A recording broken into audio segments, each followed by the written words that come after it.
As we've been reporting, the sister of the late Senator Lindsey Graham, Darlene Graham Norden, has been appointed to serve out the rest of his term.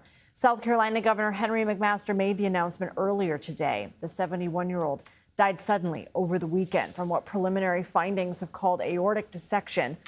Graham Norden says she will continue the work of her older brother with the help of his staff and colleagues on Capitol Hill. Joining us right now is Matt Whitlock. He's a Republican strategist and former senior advisor at the National Republican Senatorial Committee. Matt, thank you for being here. And you worked alongside Senator Graham throughout his Senate campaign in 2020. What are you going to remember most?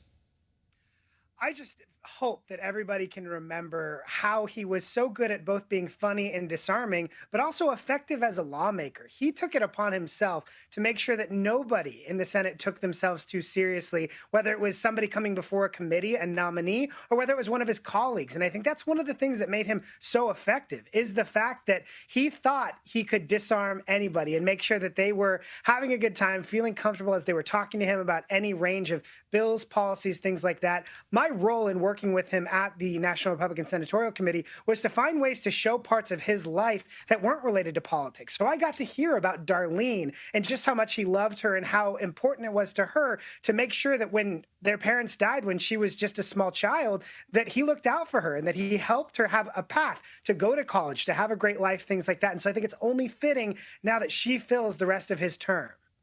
I really think that is a superpower, being able to disarm people. And that certainly, from what we can gather, was one of his. How would you describe his legacy?